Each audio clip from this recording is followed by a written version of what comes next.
I'm oral historian Mike Chappell. Today, June 10th, 2009, I'm interviewing Dr. Elwood Jensen for the Endocrine Society at its annual meeting being held this year at the Walter E. Washington Convention Center in Washington, D.C. Dr. Jensen is a past president of the Endocrine Society and a member of the National Academy of Sciences. His landmark discovery of hormone receptors, which earned him the honor of being the father of the nuclear receptor field, has had a major impact on the treatment of breast cancer, and estrogen receptor analysis of breast cancers for therapy selection is now standard clinical practice.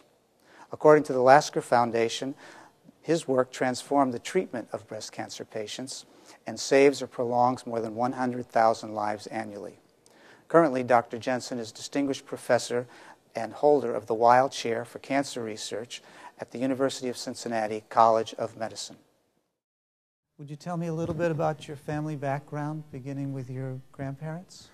Well, I'm Scandinavian. My mother's great-grandfather came from Norway to North Dakota, and one thing that's a little interesting, or else I wouldn't be here, he was a personal soldier, and he was with General Custer at his regiment, the Battle of Little Bighorn, but he luckily was on a special mission that day of that battle. When he came back, everybody was wiped out. Wow. If that hadn't happened, I wouldn't be here. And so, on my father's side, they're coming from Denmark to South Dakota, and when under the Homestead Act, my grandfather came and received about 25 acres if he would develop it, and so the family farm is still there, I think. My cousin, the daughter of my older uncle, my son of my oldest uncle, was running it for many years. We used to go there at Christmas time. So North Dakota and South Dakota, and I was born in Fargo, North Dakota. In fact, in January of 1920, they said it was 50 below. I don't remember it myself, but 50 below, but you don't feel it so much. It's dry. So anyway, that's my history. This is the Dakotas. Moved to Minnesota when I was 1, to Springfield, Ohio. Well, my father came to be business manager at Wittenberg University. His business was his training, and I went to St. Olaf College up in in Minnesota. So, in any case, I grew up in Springfield, Ohio from the time of 4. Went to high school and college in Springfield, and what was it like growing up during the Depression? Well, it was a little bit strenuous, although it was better for people like faculty of universities, who in prosperous times, they probably don't do as well as the general public, but in hard times, they are probably a little more stable and do better. It did restrict things when it came to choosing a college to go to. There was no question. I had to live at home, lived right by the campus there, and got a tuition reduction since my father was on the faculty, because it was strenuous times. What did your father do for a living? My father was a professor of business administration, came to Wittenberg College up in Springfield, Ohio, to be business manager as well as teaching their business course. So I grew up in Ohio from the time that I was 4, and it was a nice time to grow up. It was Depression coming on a decade or so later, but it was, I think, as I said before, that it was easier on college faculty and university than it was on people out working in industry during the Depression in the 30s. But we all recovered, and I enjoyed very much. And I was able to, at a smaller college that way, which I couldn't have done, say, in the Big Ten in that, I could play in different sports. I played on intercollegiate tennis. I did boxing and Golden Gloves, because I was tall and skinny. Mm-hmm. And I did have a little problem, because when I came to start school, I already knew how to read. My mother had been a primary school teacher. She taught me to read when I was 4. So when I came in, it said, "No sense you going in the 1st grade. You can go right into the second half of the 2nd grade." So that made me younger than everybody, very shy, and because being younger and socially immature, and what had got me out of this, the Golden Gloves boxing. I was tall and skinny. I was champion of the school. Was but this I high did school fight or college? This was in college. Oh, you were Golden Gloves in college. Golden Gloves in college, the three-county tournament there between Dayton and Columbus, and these three counties. And first, every Friday night through for about 3 or 4 weeks, and when I got two knockouts in a row, and they held my hand up in front of 3,000 people. This tall, skinny, immature Scandinavian from Fargo, North Dakota, it changed my whole life in terms of self-confidence. The next week, I had a second one. The first time the guy had dropped his head a little, and I hit him on the shoulder. The next one, he raised it a little, a different one then, and he was out. And then I lost a close decision in the finals because it was a flu epidemic of 1939. And I recovered enough to go back and fight in the finals, but I lost a close decision, even though I had a fever, a temperature. But my senior year, I came at someone who was quite good, and I lost a close decision to him. And he went on and won the three-county, the state, the national, and turned professional.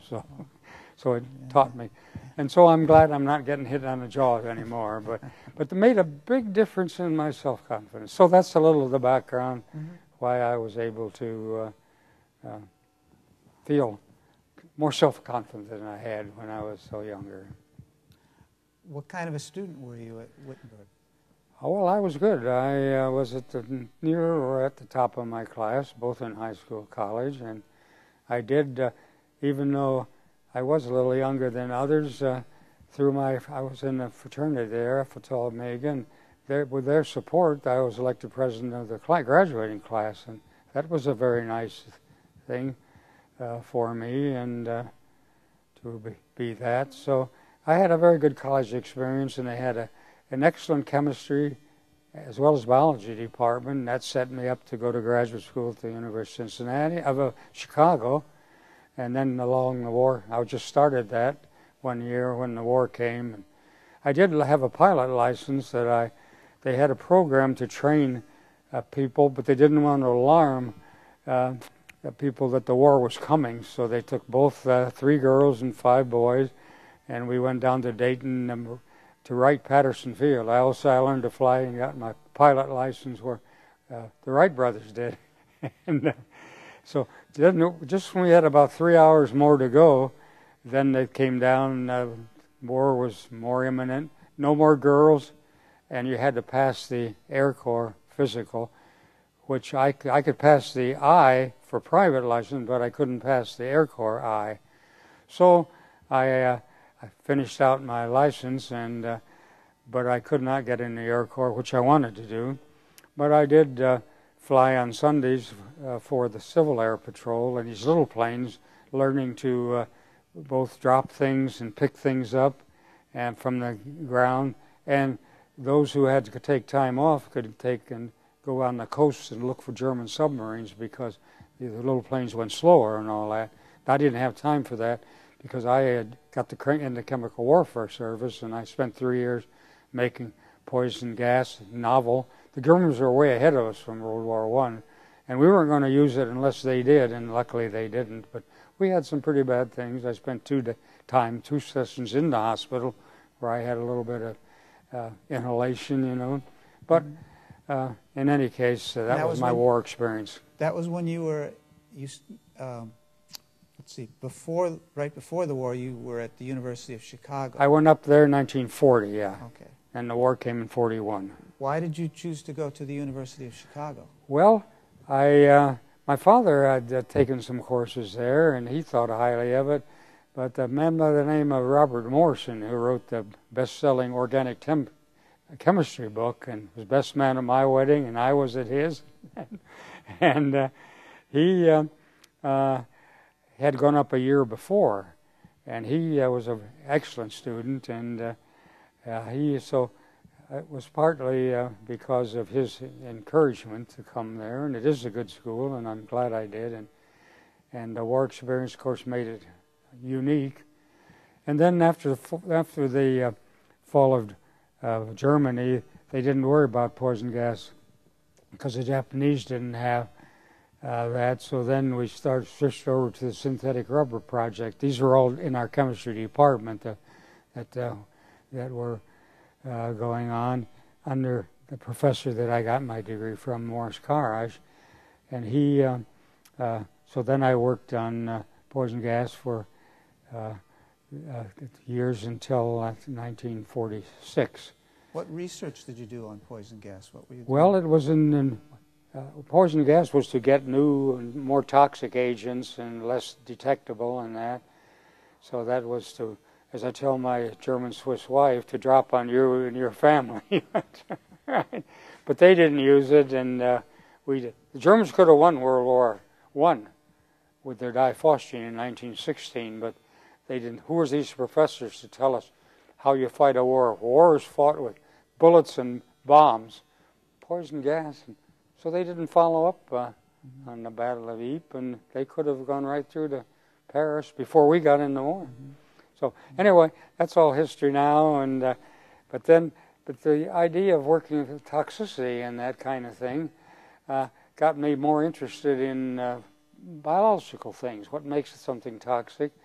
I was a little too old to go to medical school then because I had 2 children, and so I had made a couple discoveries, quite important in organic chemistry on the synthetic rubber project, that enabled my professor to get me a Guggenheim Fellowship in 1946 to go to Zurich, Switzerland, and learn the chemistry of steroid hormones.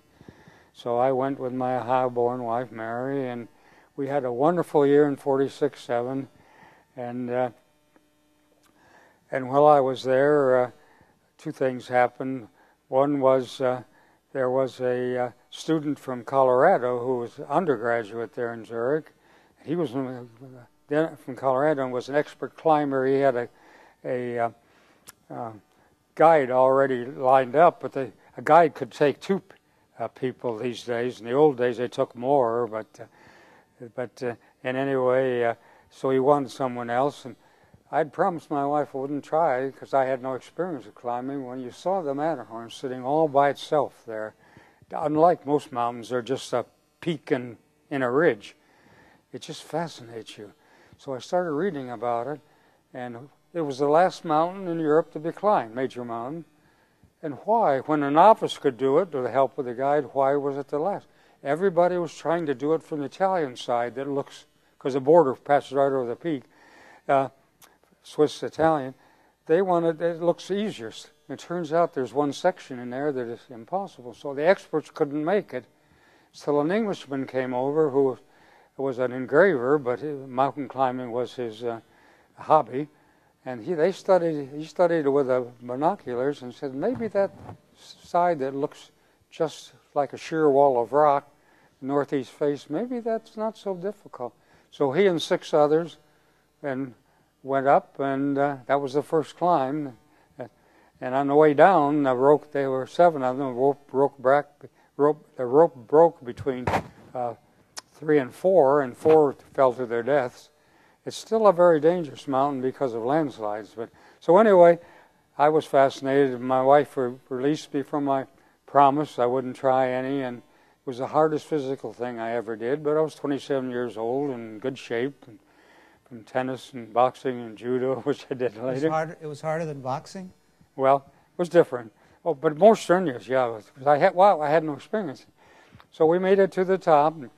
You started out and you went up about 5 hours and stayed overnight in a little inn, and then first thing at 4 o'clock in the morning you started out and got to the top by about 8, because and I was all set to spend a few hours up there. It was a wonderful view over.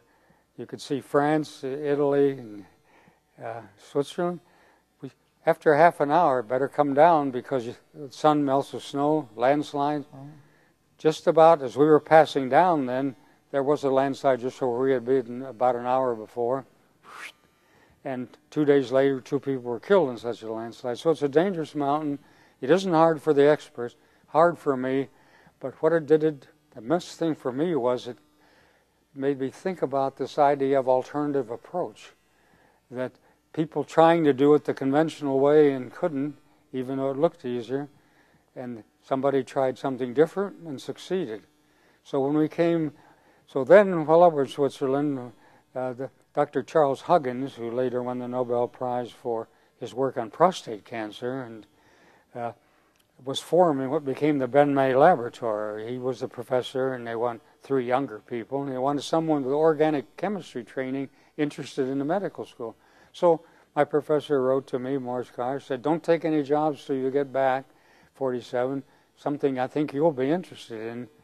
And sure enough, I was one of 3 younger people. Al Leninger, who wrote the famous biochem tech book, Paul Talalay, Guy Williams Mashman.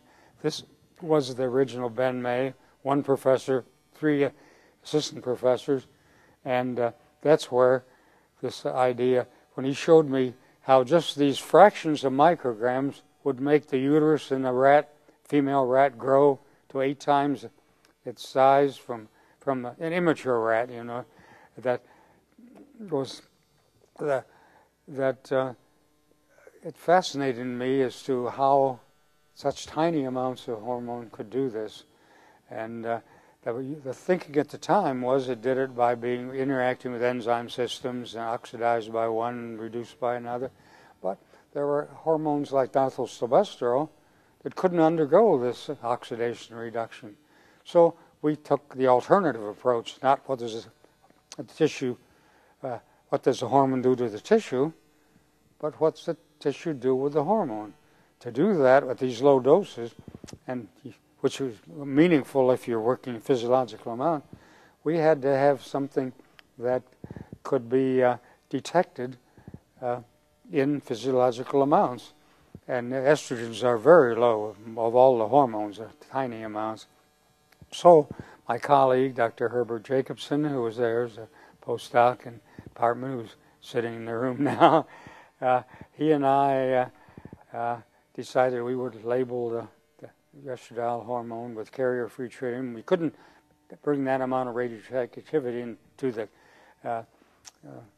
chemistry department, into the medical school or the university, but luckily we were 6 miles away from the Argonne National Lab where the plutonium bomb was developed by Enrico Fermi and his colleague. So they had the facilities, and so we made Dr. Jacobson in the laboratory together designed a apparatus so we could measure the uptake. We made estradiol labeled that we could find 1/trillionth of a gram. You really needed 1 billionth to get a meaningful results. And so we found nothing happened to it, and that was heresy. And it took about 8 years before people accepted this. And the second hormone was Bert O'Malley and progesterone, showing in that case the same. It bound to the hormone, to the protein, activated to become a regulator of gene transcription, RNA synthesis, and without itself being changed. Now, and so the steroid hormones and thyroid hormone was third with John Baxter in California, and all those were the sort of the models then for now 49 different regulatory substances, all that bind to a protein without any chemical change in themselves and activate it to stimulate transcription, RNA synthesis specifically. So that's the history of so-called, when we showed that the action was in the nucleus. These are all called, the receptor is extranuclear, and the hormone activates it. It moves in the nucleus and binds in the gene. So these are called nuclear receptors, and that's what we're talking about today and the title of this. It acts in the nucleus, even though this with estrogens and steroids, it's extranuclear to start with until the hormone activates it to bind. So that started a whole new thing 50 years ago, and they've had lots of celebrations. Well, last was 50, this year was 51. But they had in Shanghai and Stockholm, they had all this celebration of the 50 years of nuclear receptor. all in my, and it's a surprise to me. They invited me there. I didn't realize they were going to have a 2-day symposium in Shanghai, and so it's been a very good year for professional success and a very bad year for physical performance. That's it. Now, when did your paper come out on this, and well, the first when did you paper, make your presentation on it? the first paper was in Vienna in '58, and only 5 people in the room because no one was interested in what we had in our abstract. What were they interested in? Enzymes. It was all that enzymes. Was the 1950s. Were all biochemistry is largely enzymes. Steroid hormones hadn't become, and especially transcription, that didn't become fashionable until the 60s and 70s. So anyway, how did you feel when only 5 people showed up for your talk? Well, it didn't bother me. I was enjoying so much being in Vienna, and so the first paper was Dr. Japes and me together in 1960. But 1962 was the major paper, which is called Basic Guides to the Mechanism of Estrogen Action, and that was a so-called citation classic in terms of the number of people that referred to it. So 62 was really the thing that set people off when this citation classic of Herb Jacobs and me together in Proceeding National Academy of Sciences. And when you published that paper, how did people respond? How much, I guess, criticism did you get? Well, criticism was less by '62, but it was really in the. It was about '66 or '8 when Bert O'Malley showed progesterone, followed the same thing, and next year John Baxter showed thyroid hormone, followed the same thing. And but it's still the die-hard biochemists. Where are the enzymes? You know, our head of biochemistry at University of Chicago, he poo-pooed the whole thing. You haven't shown any enzymes. Well, in the '60s and '50s, enzymology was the big thing. So, but all of this was alternative approach, doing something differently. What the hormone. What the tissue does with the hormones. So it goes all back to the Matterhorn. How long did it take to get accepted? Was it when well, Dr. it took about O'Malley's 8 work? years to be pretty generally accepted, and then it started to flourish. And especially as other agents came into the field, the other steroid hormones, thyroid, and what the whole 49 are today, I don't know, but they're not steroid hormones, but they're regulatory agents that follow the same pattern.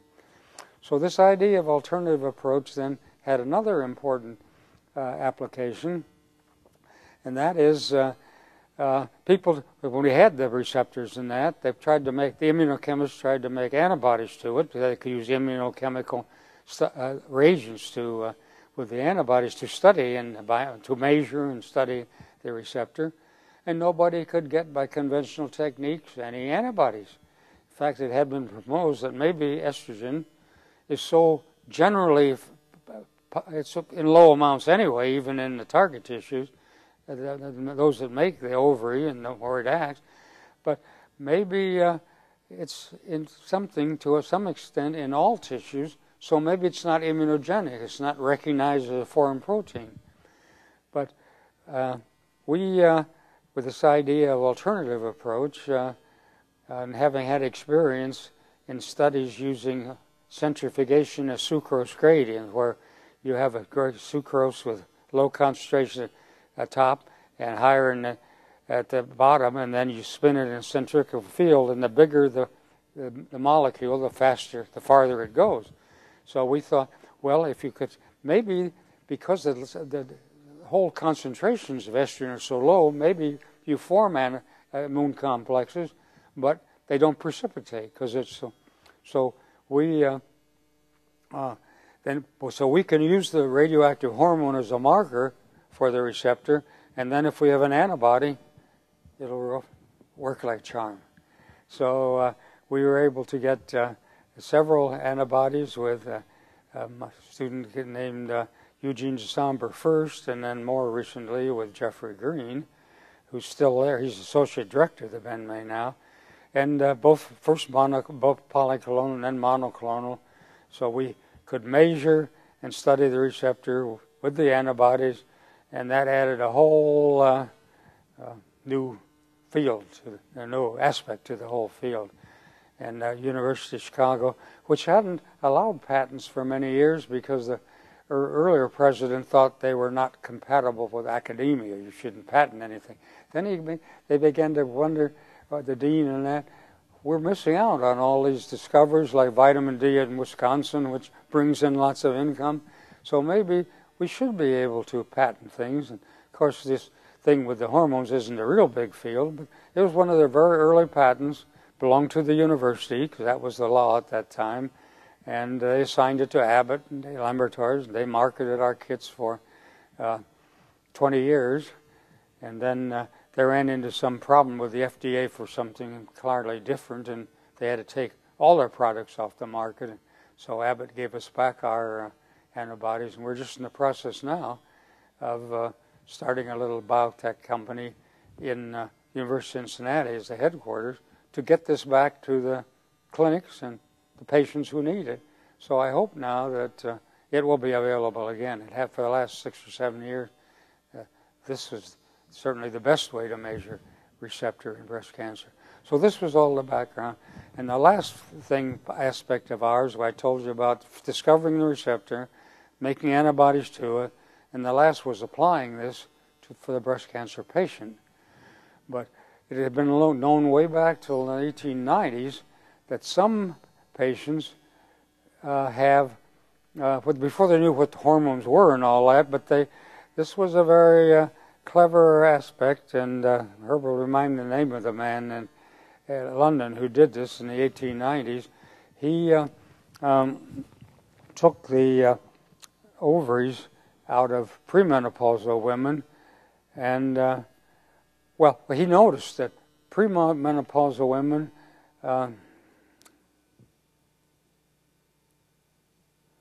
make sure I have this word. Hold on just a minute.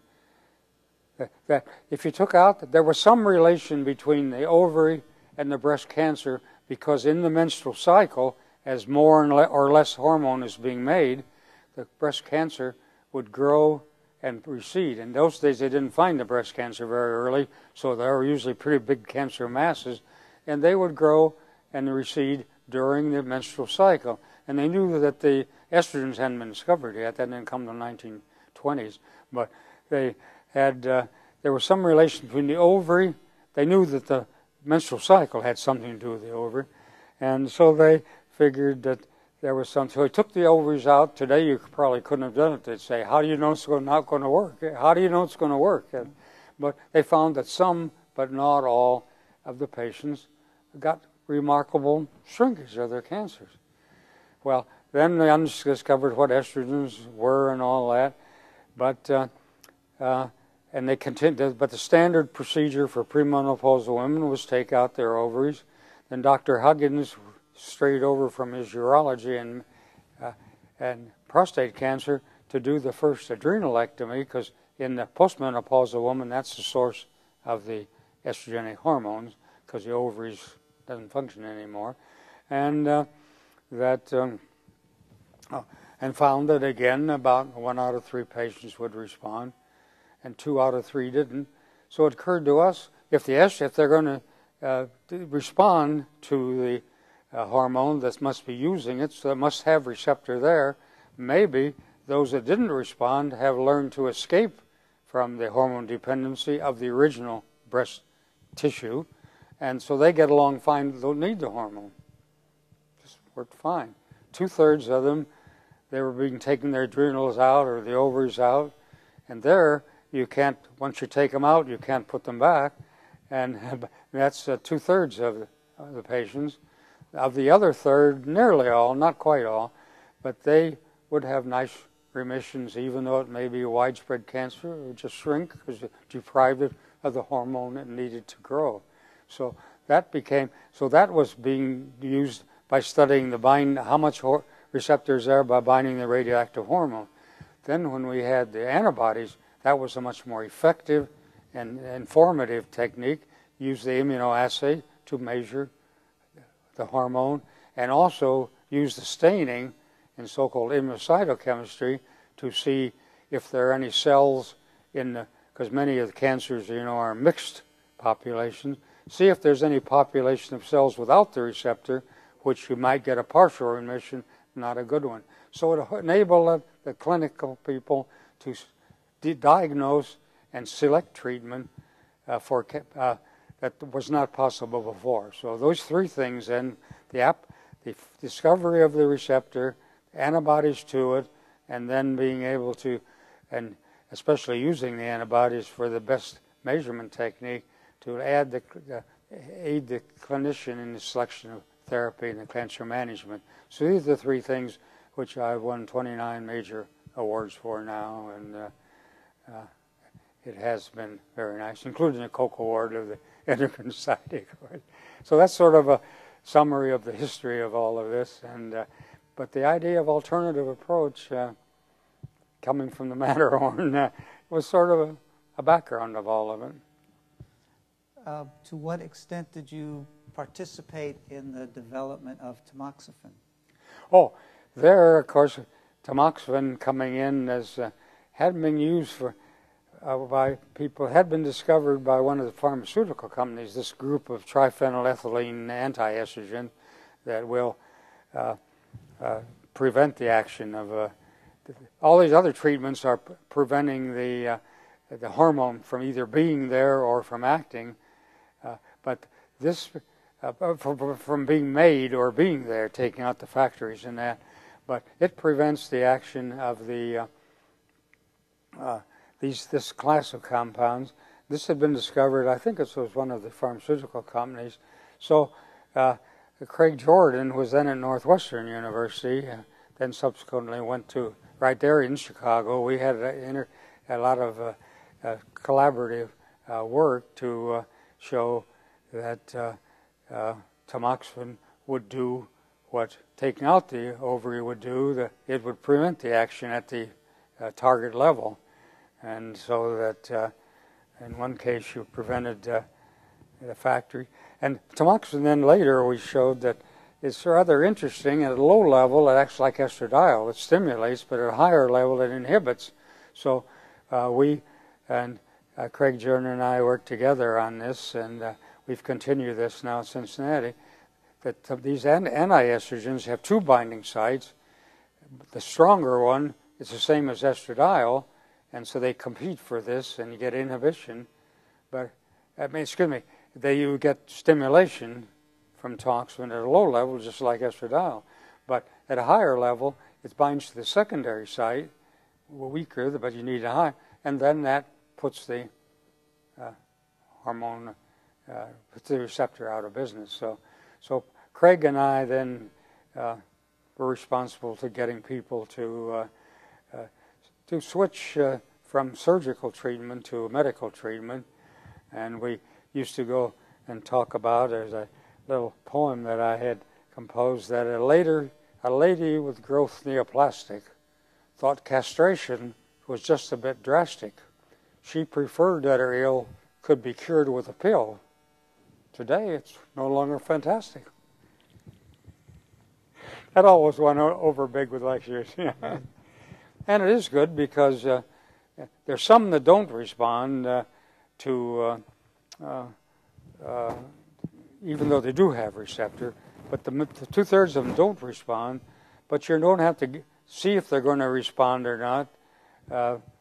You can know right away that they should be put on chemotherapy because they're not going to respond, they don't have receptor, so you don't have to wait 6 to 8 months, all that time the cancer is growing. So it has really increased the efficiency and the knowledge to treat for the cancer treatment. So that's sort of a summary of the whole thing here from the endocrine standpoint. I want to ask you about when you became director of the Ben May Laboratory, but before that, I'd like you to talk about Charles Huggins, Mm-hmm. what it was like working with him when you first came back. Oh, he was great. Of course, my Professor Morris Cars in chemistry had recommended me as an organic chemist training who was interested in this. And he had Al Leninger, the biochemist, already, and lined up. And then Paul Talley came later, was more a physiologist from Hopkins. So anyway, but he himself always was sorry he hadn't studied more chemistry. Here he was winning the Nobel Prize. He was a urologist, clinician, but he had a great regard for organic chemists, wished he knew more organic chemistry. So I taught him some organic chemistry. He taught me some physiology, and it was his showing me how the small amounts of estrogen would make the uterus grow in the female rat that got me interested. So he was very, very supportive all along, and a very smart man, of course, and he won the Nobel Prize for taking out the testes for prostate cancer. It's an analogy of taking out the ovaries for breast cancer. It's taking out the testes for prostate cancer, because most prostate cancers, unlike the breast cancer, are only about 1/3 or less are hormone dependent. About 85 to 90% of prostate cancers depend on testosterone for their growth. So he take off the testes and get cured. So that's how I went. But he was interested in breast as well, and was very helpful. And so I enjoyed being there, and he was good to me. And then when I think it was Dartmouth up in Minnesota, they wanted me to come up and start something like the Ben May Laboratory, an interdisciplinary cancer research unit, modeled after the Ben May, and that appealed to me, being born in North Dakota and going until I was 4 in Minnesota. But Huggins said, "Oh, I really want you to stay here." If this indicated what a nice guy he was. He'd been the founder and the first director. He said, "I will keep my professorship and I will continue to work in the clinic and laboratory, but you can take over as my successor. I'll resign as the director." So I became in 58, that must have been, 68, excuse me, 68, 69. Yeah. I became a director. He still was was there and was also supportive. And that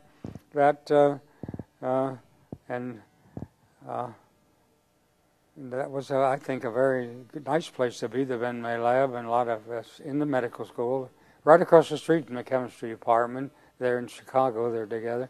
So we had a lot of interaction, and students get their degrees in chemistry as well as biochemistry and physiology there, or MD. So anyway. What were your goals when you took over as director? Well, it was to apply organic chemistry for the basis of particular breast cancer, because I was already started on that, and estrogens. And so I wanted to have a place where people could come and learn to know about both chemistry and physiology and medicine, and to put the two together. And so I think that was successful, and I enjoyed it very much. And the medical school, and just being right across the street from the chemistry building, was an advantage too. So in any case, and I think I contributed in hiring some good people in my time there. Now, why did I leave? Well, they wanted me the Ludwig Institute wanted me to come to Zurich to be worldwide director of the Ludwig Institute that sets up, supports this Ludwig Foundation for cancer research. And so they had wanted me come to be to help them get. They had 9 branches around the world, and they wanted to expand. So I was happy there at Chicago. However, Zurich was both my late wife's favorite, who grew up born in Springfield, Ohio, and grew up, and so she was there in Switzerland at the time of the Matterhorn time and that. And so this gave her a chance to get back to Switzerland for this 5 years. And it was still my favorite city, too. And so, and I thought I could be helpful for them. And it was quite a attractive thing financially. And because it was a very pleasant 5 years because we had these branches when I came 9, when we formed, I guess, 6 new ones and closed one. We left 15. 2 were in Australia, go twice a year to each one, always travel first class because we had a function the next day, you know. We started one new one in Sao Paulo, and so we had Singapore Airlines to drive to go to Australia, and that was the best in the world, I think still is, Singapore Airlines. Go overnight to Singapore, first from Zurich first class, have a 4-hour intermission there, private swimming pool for first class passengers for that 4 hours, take a shower and a swim, go on to Sydney. We formed the second one in Melbourne then. We formed 2 new ones in Stockholm, 1 in Toronto. So that was a challenge to form new ones in the model of the Ben May. The only sad thing is my wife, I knew she had a little bit of a dyscrasia in her circulatory system, never had a heart attack or anything. We had a place to live there. And she was so happy looking forward going back to her favorite city. Had her first and only heart attack. Died happily knowing she was going to her favorite city. In 82 this was, after 41 years of marriage. So I went alone, and in 83 met the very nice German-born Swiss citizen who was in Switzerland. And we got, even though she's 19 years younger, we had many things in common, especially horseback riding, a marvelous horseback rider, but just a nice person. And so we were married in a little chapel up on the hill on the Alps, and we finished the last 4 years there. Then I brought her back to the United States. I thought maybe Chicago would be a little rough coming in from Switzerland, although I enjoyed it very much. But we had... So I had a chance to go to NIH for about 7 or 8 months on the way, so we spent a time. Of course, that was a wonderful place for horseback riding. She went 3 times a week, and I went once. The time we left, we were both jumping 3 feet. So anyway. Excuse me, let me ask you, before we leave, when you were the director of the Ludwig Institute, and you were setting up all these other models all across the country, based on the Ben May, right? Yeah, but sort of based on the Ben May experience. We had both clinical and basic science, And were you doing research at the same time? No, I was just helping them do research, Oh, I see. Had you...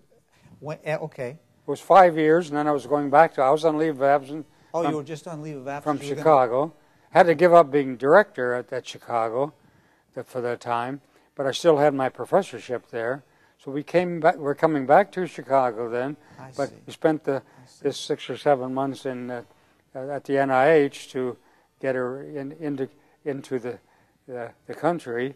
I mean, get her indoctrinated into the company, and went on to Chicago. But she liked them both very much, and she now has come to.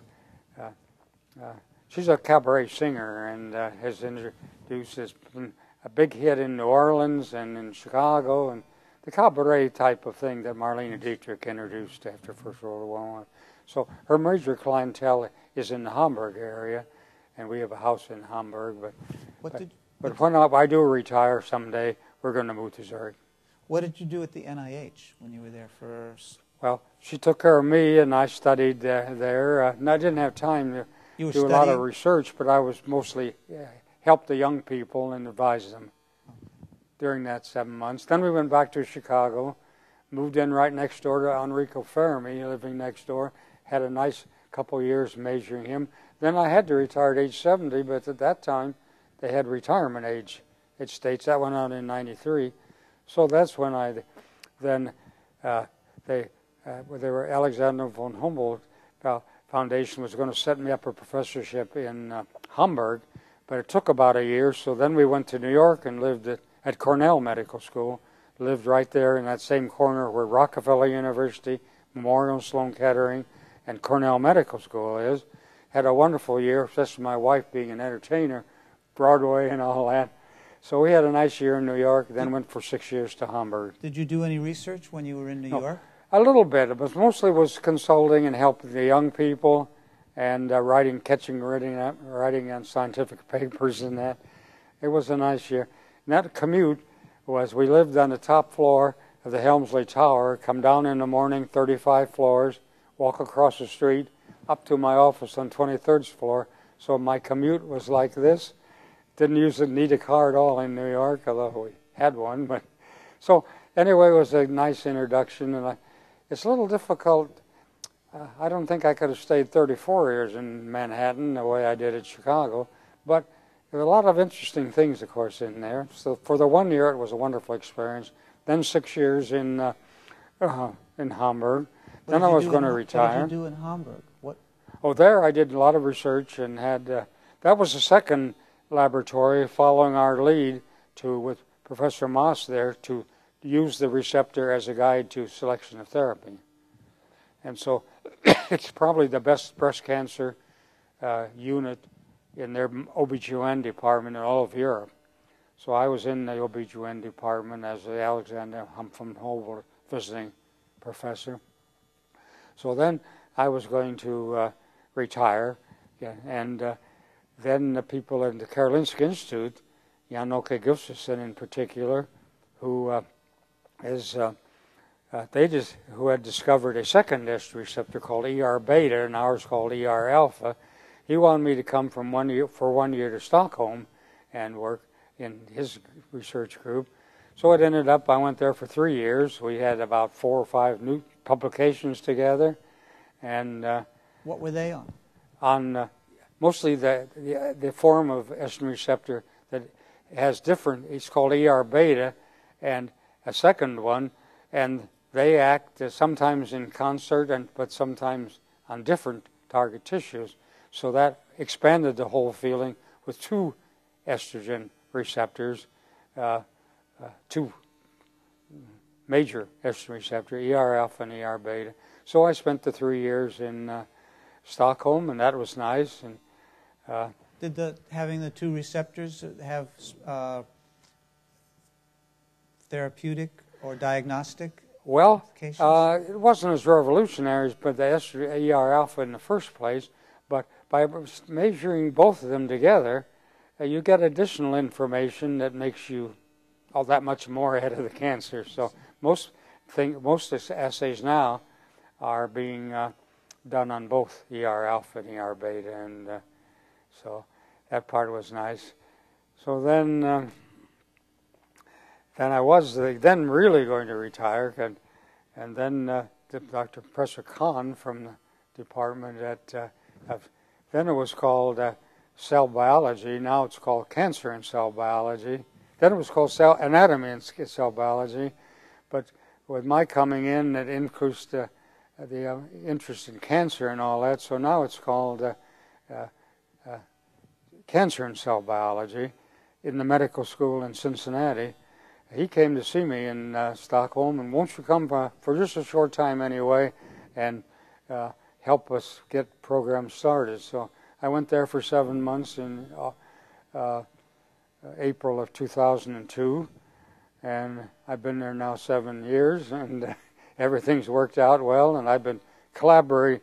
I thought I was going to be a short time, so I didn't apply for a research grant. I just worked with his research group, and we've been exploiting the second binding site for anti-estrogens, showing the tamoxifen can act when a low concentration as a stimulator, high concentration as an inhibitor of the stimulation of, not its own stimulation, but of estradiol stimulation. So it was, so I did, but then they endowed a chair for me, and a wealthy man wanted to do something for cancer research. They had helped his cancer, myeloma, leukemia and lymphoma, and but his wife was more interested. They cured him, and so he wanted to support them, but his wife was more concerned with breast cancer. She persuaded him to change his support, which had been going in that area, and support breast cancer research in me. So they pay my salary. I don't cost the University of Cincinnati anything for salary. So they have kept extending this and extending it, and I've been there more than 7 years now. I'm going to retire someday, probably when I'm 90, or 92, I mean. I'll be 90 in January, and then we're going to move to Certain. Where do you consider home now? Well, home is Cincinnati now, really. Yeah. Although we do have the house in Hamburg that we had while I was there, and she kept this when I went for the idea of 1 year to Stockholm. Well, I moved there 1 year and extended a year and extended. So then I came for 7 months, and so our furniture's all in Hamburg, but she's in Cincinnati now and likes it. And she's been there, of course, much time before. And as I said, she's done performances all over the United States. But her main performance is she speaks 5 languages, and she sings most of her songs in French, English, and German, and one stanza in each. So that keeps my German going. And so, of course, the Europeans do much better in language than we do because everybody speaks English and we don't have to. So that's a little history of how I got where I am and what effect it had on endocrinology had on, especially on breast cancer. What were the most compelling issues when you were the president of the Endocrine Society? The most compelling issues you were involved with? Yeah. Well, of course, the presidency is 1 year, so it isn't. You don't start a long program, but it was mostly, and from my standpoint, was to encourage the interaction and collaboration between clinical and basic science. Before that, Endocrine Society had been largely basic science research, but there had been, of course, important clinical too. But I think the clinical got a little boost out of this, even though I was not a clinician myself. But, so anyway, it was a nice experience being president for the year, and it's my favorite society. And what are you going to do? What do you look forward to at this year's meeting? What do you plan to do? To what, here in this meeting? Yeah, this year. Well, I want to catch up with everything. I want to see old friends I've already met. But I'm just impressed by how the society has grown and all that, and how many new people there are I don't know here. But see many of the original ones. Some I haven't seen since last year's meeting, and some I hadn't. It's been longer than that. So I'm really feeling at home as a member of the Endocrine Society, which is, what, 51, 52 years, something like that now. In fact, they were just talking today with Dr. Jacobson, who's been, no, I've been almost 60 years, I guess, and he's my student. It's been 51 years, that they're going to think about having a 50-year medal for people who have been in this long, as many societies do. Why not have a 50-year celebration? So they were talking about that today with other people in the society, and maybe that will turn out too. But so I hope to be able to come every year when I can, even though it may have to be in a wheelchair. Okay, well, thank you. Well, thank you, and thank you for the chance to come here, and thank you for the chance to present this, and I hope that it does maybe give some light to and information to people to know how some of these things got underway anyway, and much of it by some of it fortuitous. Good. Thank you very much, Mike. Thank you. Thank you.